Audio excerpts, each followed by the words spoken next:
guys, welcome to the Average Father YouTube channel. Today I'm going to be talking about a run I'm going to be doing tomorrow. It's called Outlast by Texas Outlaw Racing up in Dexter, Oregon.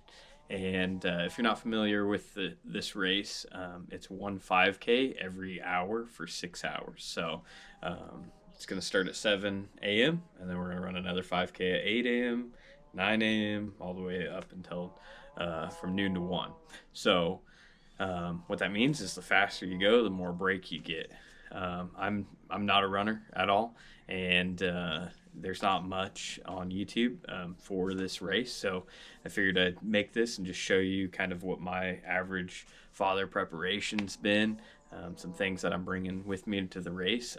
I'd like to document some of the race for you guys, and then afterwards talk about it. How did it go? So to start with, like I said, I'm not a runner. I started running about 11 weeks ago or so, and I primarily used a plan that was provided to me by the company when I purchased the tickets for the race. So what that typically consisted of was an easy run in the beginning of the week, some track work in the middle of the week, and then a longer run on the weekend when I had some more time. Since I was so new to running, the first time I ran 6 miles, I had to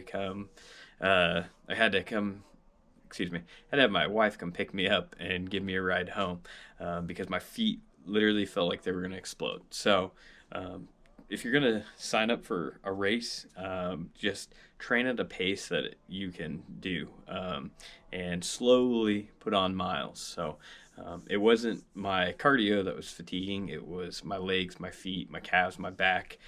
It takes a lot for your body to get used to that. And, I just emphasize, like, I'm an average person, especially the average American, a little overweight. I think when I started training for this race specifically, I was about 217 pounds. And the other day I was about 203 until I decided to stop cutting weight for this race. So I cut down to 202, 203, and then about 5-6 days ago, I've just been eating a lot of carbs, trying to get water back in and feel up my body so I'm not depleted tomorrow. So next up, I'm going to go inside and show you guys what I'm planning to bring, and just know that I understand a lot of my food and nutrition is probably a little bit overkill or a little bit misguided because, like I said, I'm not a runner. So I'm kind of experimenting with this. I think my main goal tomorrow is really just to finish. Doing 18 miles is a lot on the body. So even though you get a break, it is just taxing. Like, overall, I don't run that fast, so it's moving a lot on my body.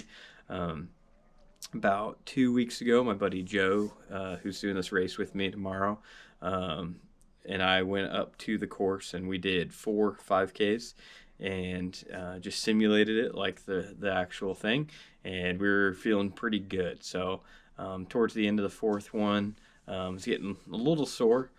So then we drove over to Mount Pisgah, which is about 1,000 feet of elevation gain, and we did a 5K there.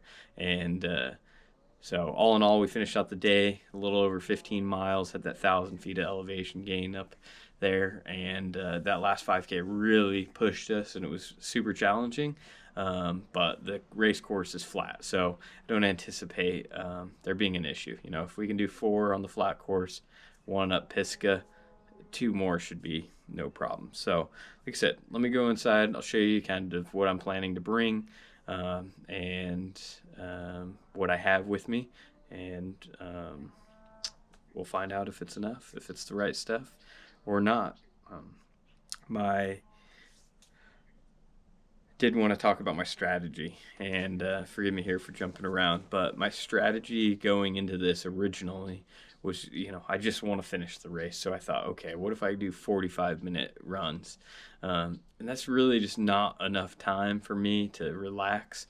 And kind of when I thought that, I was probably 8 weeks into training, and I will say that the last 2 to 3 weeks of training have been kind of exponential in the growth. I ran 10 miles the other night. I've never ran 10 miles before in my life, and was tired and sore, but it I definitely had more in the tank. And so just stick with a training plan, because now I think my strategy is to go in there and run probably 11-minute miles, for at least the first 2 or 3 5Ks and see how I feel. And if I can push it a little bit harder and get into the tens, then I'll do that. If I need to back off a little bit, I'll do that. But I just don't want to go out too early and not be able to finish. So main goal tomorrow, let's finish this. We'll go inside, we'll look at the gear, and then you'll see me tomorrow morning at the race. Okay, first we got shoes. These are the Mount to Coast T1s. These are trail shoes, and by far the best shoes I've ever worn. And for backup, we have the H1. These are more of a gravel kind of trail combo, and they're fine. I just think they're a tiny bit too squishy for the trails. Go one more hat, because, you know, it's all goal tomorrow. Got sunglasses, heart rate monitor. It's 4th of July, so we got some USA shorts, socks, underwear, backup shirt, shorts. We'll get some backup socks and underwear too.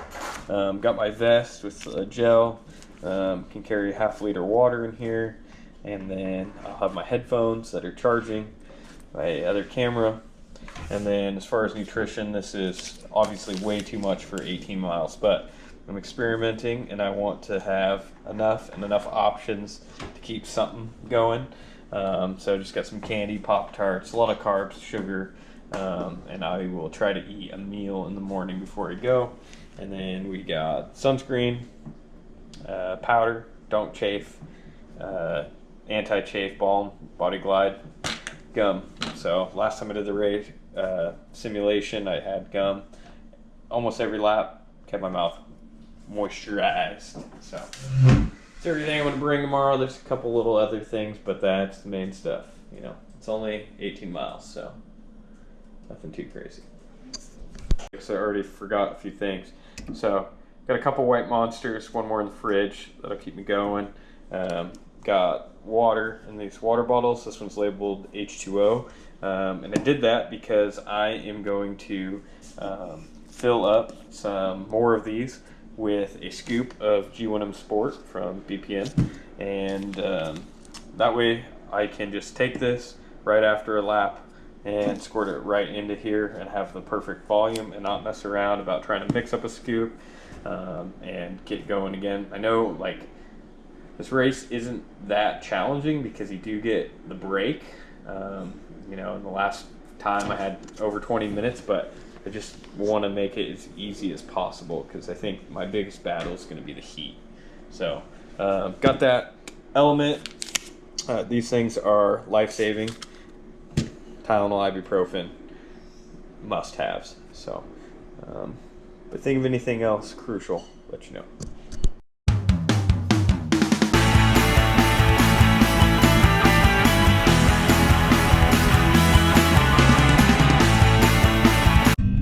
Oh, we have arrived at the park.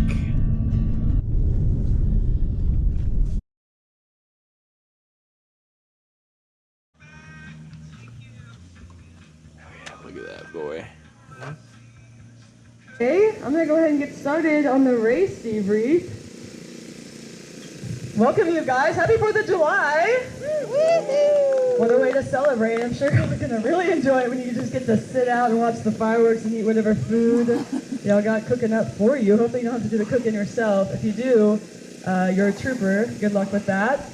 Let me pull out my notes. So, first of all, welcome to Outlast. This one is a little bit of a semi-special one. We just finished a few weeks ago our first ever championship. So I don't know if you did your research on the website, but we do many of these races all over the nation now. So after this, I'm headed to Spokane. If someone could tell me how you pronounce it correctly, I would appreciate that so I don't look like a fool. Spokane. Okay, I've been saying that, but I've been worried I was going to sound stupid. Okay, thank you. Our season up in DFW, we went all over the place also, but not nearly as far as we're about to go this season. I think the furthest I went was Cleveland, Ohio, and Chicago. But yeah, so this is the first one of our new season. I will get into more details about that. I just thought thought it'd be special to point that out. And on 4th of July, so this is a little bit of a special race. It's also a little bit smaller one. There's about, if all of you showed up, close to 70 of you, potentially less if there were some people that didn't show up today. So it'll be a fun little crew. It'll be nice. At least the trails won't be clogged though, and it won't be super tight. You should have lots of space out there.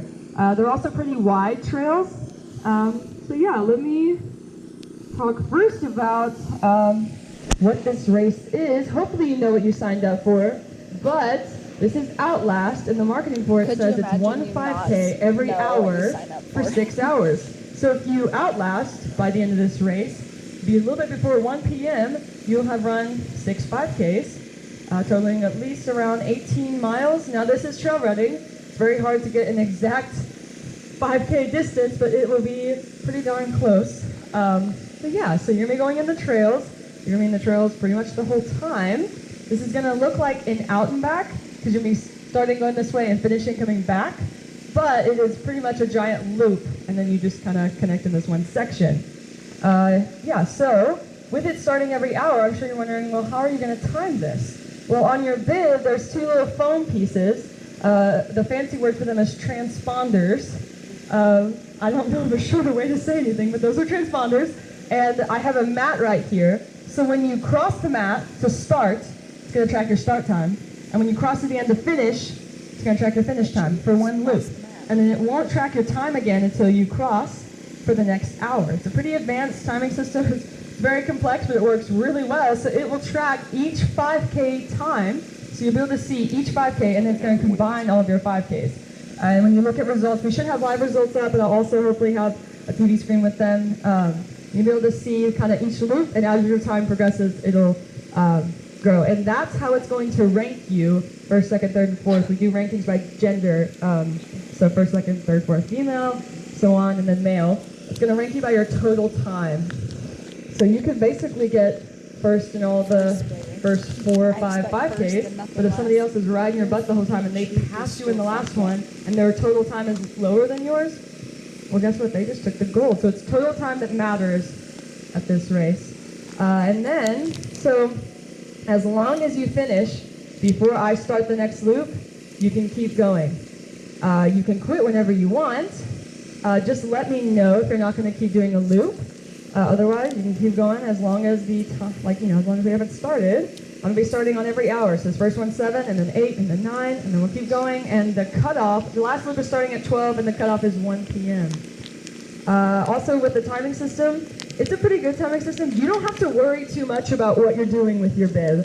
The only thing that could potentially mess with it is like crumbling it, or I guess something really thick covering it, but I've seen people in the cold put like a jacket over it, and it should work pretty fine.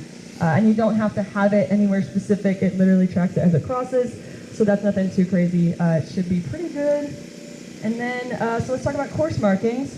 How many of you have never done a trail race before? By raise of hands. Like, this is your first time ever running in the trails? Okay, well, it's a little bit different than road races. You're about to go in the woods, and you don't want to get lost. It's not too crazy out there, but we had to mark everything, and I'm going to give you some instructions for how I marked them. I marked the course so that it should be very easy for you to make your way through without having to sit there and brain load and think. You shouldn't have to carry a map with you to look where you're going. So if you'll see, there's some orange flags, kind of almost like a runway right here. I marked with a bit of red orange flags, and then I also have signs with arrows that are staked into the ground, and they point you where you need to go. And then there's also going to be some like red ribbon or tape that's also blocking off any trails you don't need to go on. It's low to the ground, but just enough where it could not trip you, but like it's right above your shoe. So people can walk over if they need to, but it's meant to block you from going on the trail. So you never need to step over some ribbon that's on the ground. It's blocking an area you're not supposed to go. And there's usually going to be a sign with an arrow pointing the opposite direction. So you should be able to navigate it pretty easily. But just the general rule is all of the flags, when you see a flag, it needs to be on your right side.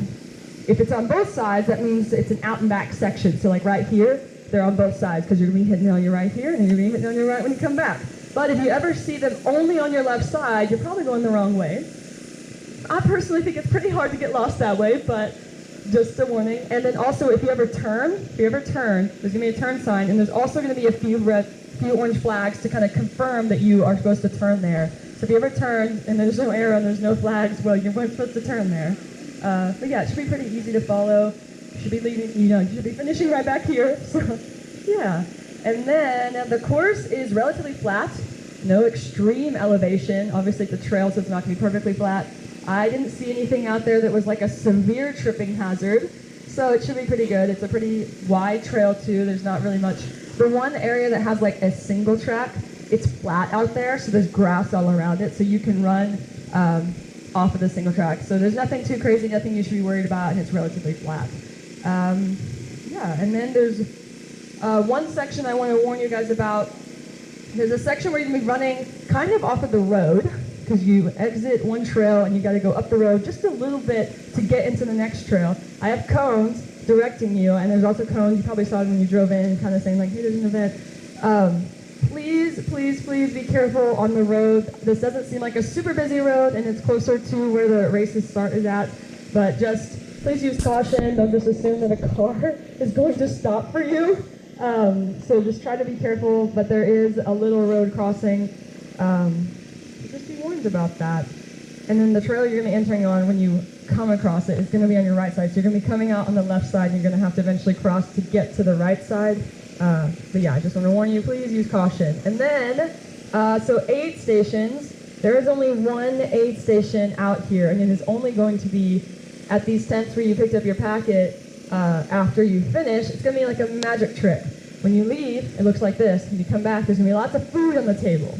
So I don't know if many of you have done trail running. I don't exactly know what trail running is like up here, but I stock it with a lot of good stuff. We have fruit, we have electrolytes, we have water, we have so many things. We have cookies, we have honey buns, we have chips, we have pickles, literally so many things.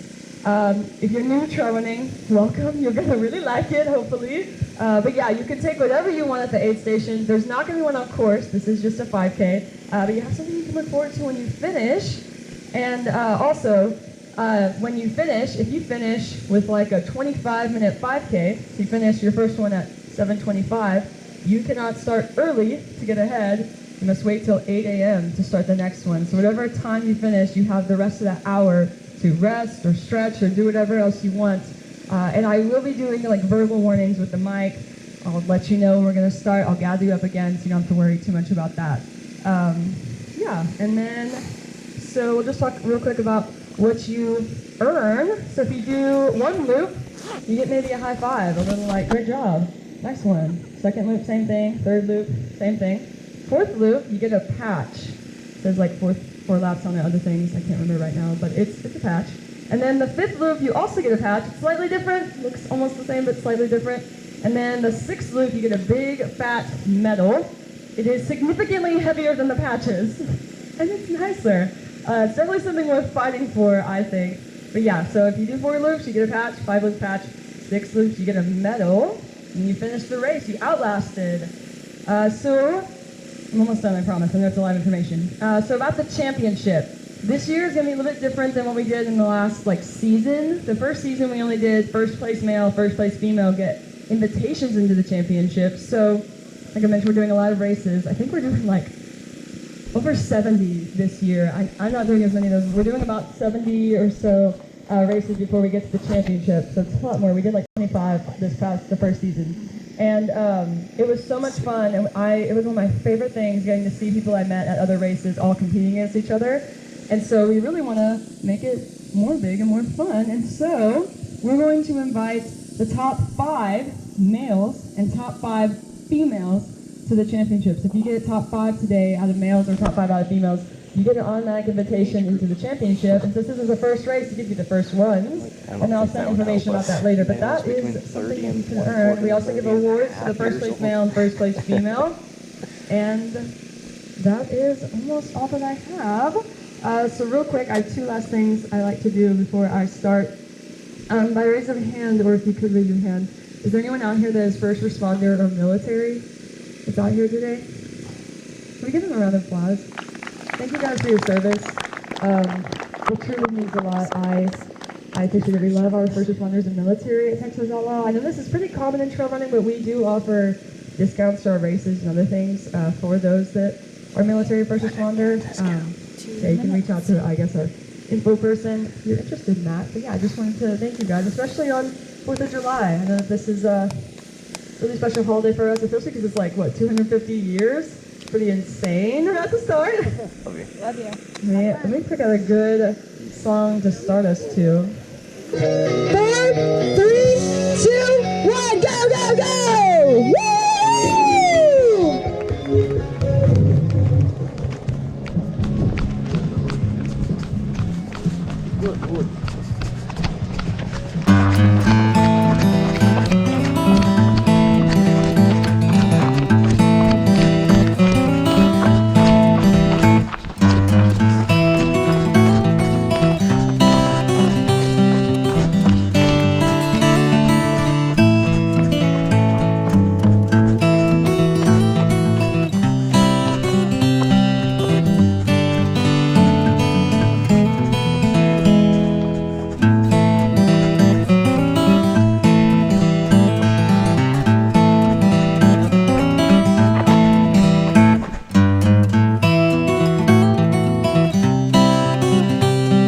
Keep going.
Lap 1 done. Legs are a little heavy. Uncrustable. White Monster will be back. Good camaraderie out there. I feel good. Really? Pretty good. 5 minutes out. All right, I'm going to count you down. We're going to get started on loop number 2 in 5, 4, 3, 2, 1, go, go, go!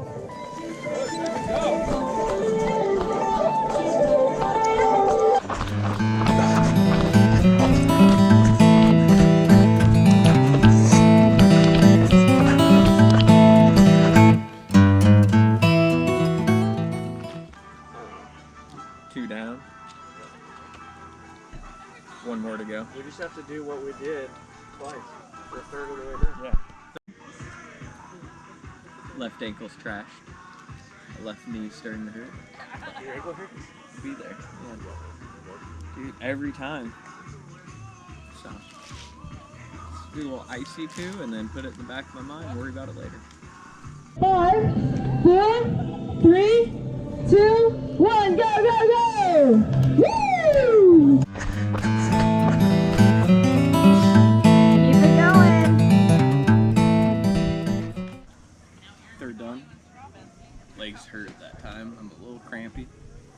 Some electrolytes, some water, stinger. Just do one more.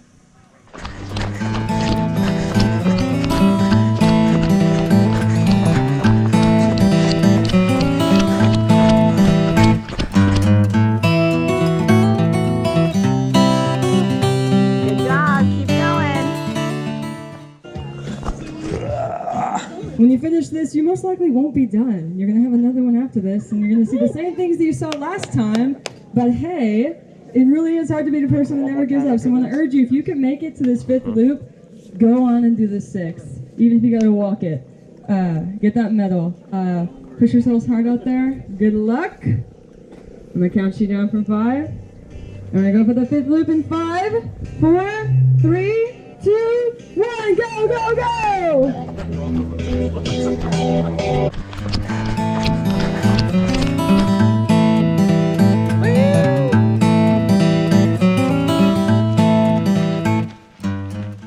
Number 5 in the books. Legs are no longer existing. But we only have one more, so let's go one more. Very nice.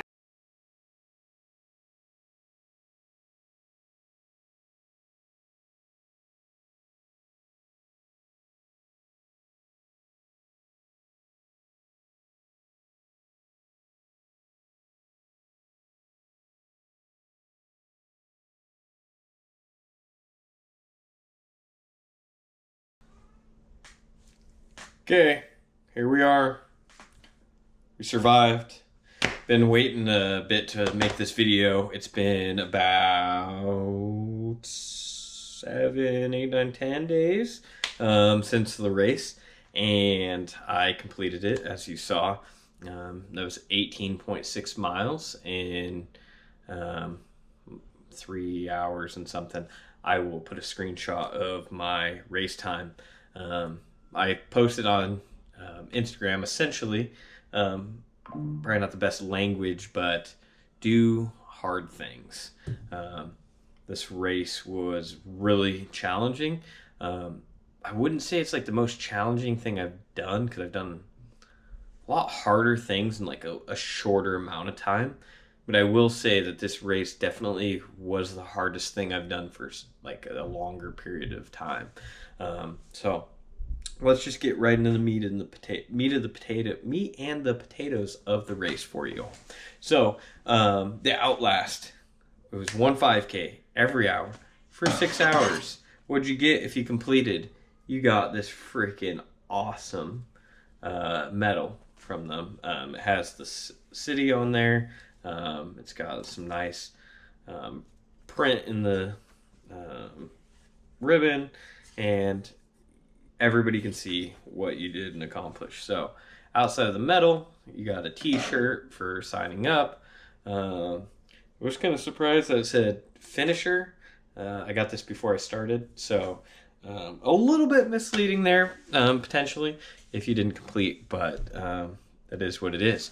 So I'm just going to recap kind of where I think it went now after I sat on it for a little bit more than a week. So first lap, I went out and I felt really sluggish. I kind of went way too hard on the carbs before, due to just some poor decisions by me. I went to jiu-jitsu and I didn't really run that week before.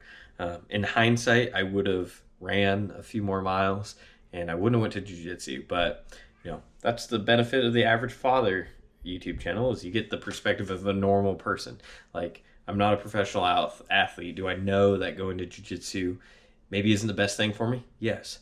However, I had a blast, and it was good. It was cool to kind of put my cardio to the test and see how running's made me better at jiu-jitsu, but also jiu-jitsu's made me better at running. So anyway, first lap felt a little bit sluggish. I had peanut butter toast and a banana before the run, and then I took a gel maybe 10 minutes before we start running. Drank some water. I also had an Element with my creatine in it for the day. Took that. Ended up running the first lap. Was a little sluggish. And then on the second one, I drank like 2/3 of a Monster, White Monster, Unleash the Beast, and had that. And then I think I ate a granola bar at that time. I went out on the second lap and my legs just felt like I was wearing ankle weights. And a lot of that could have been nerves, potentially. Could have been I didn't sleep really well that night before because I was really excited for the race. Who knows? It's all perception. The time wasn't super slow. It wasn't super fast. But that's just kind of how I felt. About then, 6 miles in, got done. And I thought, man, I'm really kind of struggling. Finished my White Monster. And at that time, I definitely had a Luna bar. And I went out for my third lap. And I was really feeling good. I was starting to loosen up. Felt like my joints were doing well. And I finished that lap, and I thought, okay, I'm a little crampy feeling, and this is kind of where the average person perspective comes in. Of I don't really know what my body needs. Something's not right. I could kind of tell that if I pushed myself, I was going to potentially run into some issues.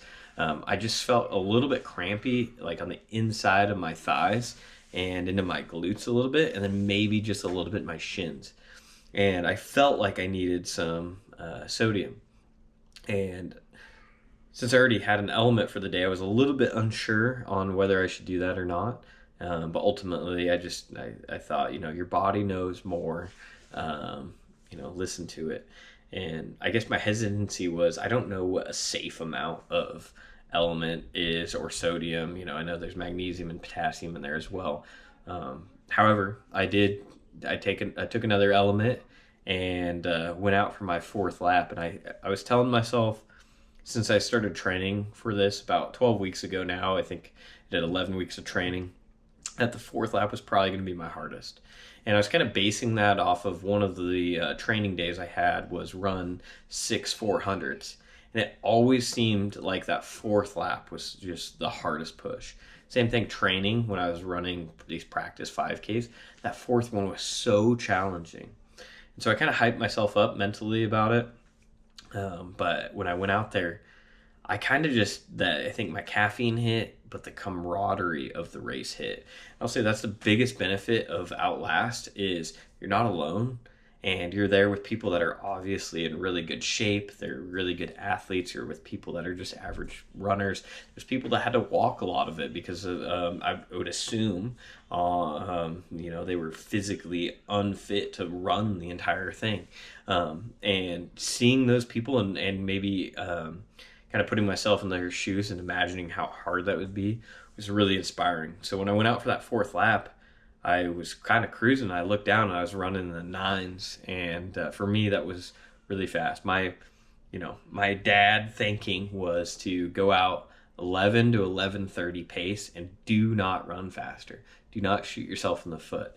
And I think I had a lot of maturity for the most part in the first little bit, but then my ego kind of took over. I'm like, I'm running nines. I feel great. And this is like any basic person's running story ever is. That was my fastest 5K at the time. And I finished that fourth one, and I was flying. I was on top of the world. I'm going to eat something. I'm going to be good. But then I had 30 minutes of rest, essentially. And I got kind of cold and was trying to keep my legs warm at the time.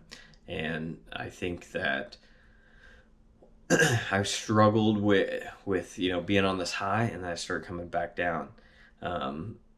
I think my body felt that, but I didn't mentally think about that. I thought, the rest of this race is going to be easy. I'm warmed up now. I'm fueled. I had done a few different gels at the time as well.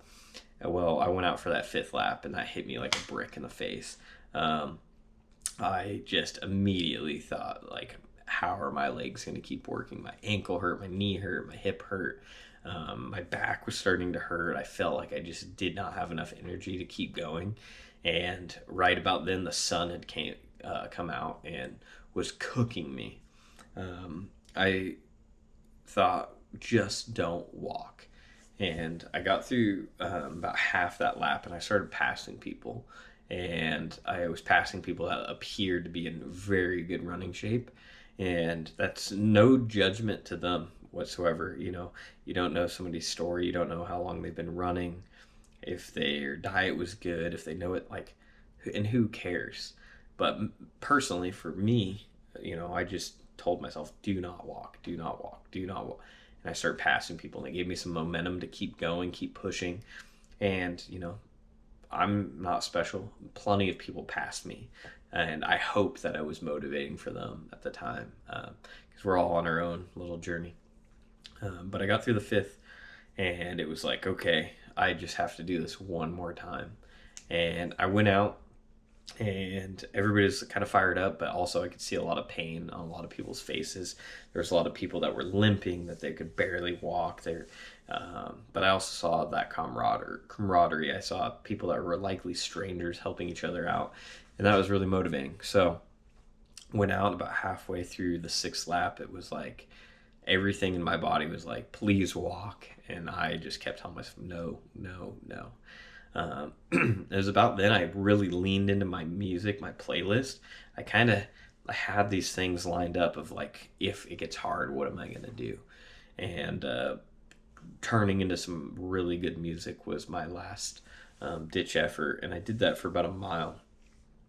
And, a mile and a half, I had a mile and a half left when it got really hard. So I did that for about a mile, and it took a lot of my effort to try to just keep moving. And then all of a sudden I had this breakthrough moment where I realized that whatever I've been searching for in this race that's really hard, I'm just now hitting that spot, and I knew that I could complete the race. And it was really satisfying knowing that I won, but also held me up a little bit that I knew that I could push further. So once I had that realization, that last half mile, I just flew by. I was passing people and felt really good and finished the race. With that said, I felt really depleted afterwards, and that was challenging. Okay, so post-race, we went to Buffalo Wild Wings, and I had a beer, a Blue Moon.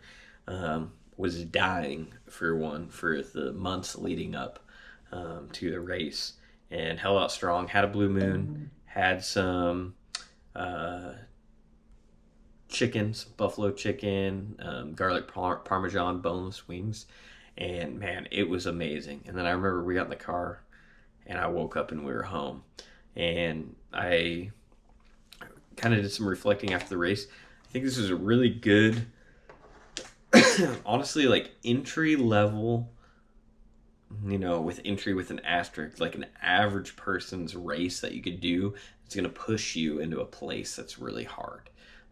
Nobody at that race, for the most part, unless they're just naturally, I'm sure there was people that like naturally they work out every day, or they do something that's physical for their job all the time. And so running a race for them like this was a lot more mental than it was physical, because they are already pretty physically fit. But I would say on average, the average person, nobody there showed up without running prior. Like you had to put in work to be able to do this because of the time frame and the mileage, and I think that was really rewarding. I don't know if I'll do this race again, but I did sign up for the Death by 5K. So if you want to see that, let me know in the comments if you want me to kind of vlog that. Obviously, I'm not super good at this whole vlogging thing, and I'm just, like I said, average dude. So if you want to see it, let me know. But if you're unfamiliar, that is 5K every 2.5 hours for 24 hours. So it comes out to about 31 miles, and it goes through the night. And I'm pretty excited because, obviously it's almost double the mileage. And I think with whatever I'm pursuing physically that is hard, I know I will be in that place during that race. Right now I'm just trying to recover. Like I said, a little over a week. I went back, I was doing jiu-jitsu and Muay Thai a little bit early, and my IT band on my left side is super sore. Doing some research, do your glute exercises, do your leg lifts, do your freaking glute bridges, anything like that, adductors, and get those glutes and your inner muscles tight, because I think I'm having a lot of knee and ankle pain due to that. Now I'm paying for it. So that next race is in 3 weeks from this next weekend, and I'm incredibly excited to try it. It's going to be really challenging. So like I said, if you want us to check it out, let me know. I'll stop rambling. If you thought this was helpful, let me know. I kind of did a mix of what this race is, but also like your average person's perspective from signing up. So I hope that's helpful. If that wasn't, and you'd like a different video format in the future, could you let me know? Give me some feedback. Rip me apart if you're gonna. That'll only help me get better in the future. So if you liked it, give me a like, thumbs up, subscribe, whatever the things are, and we'll catch you in the next one.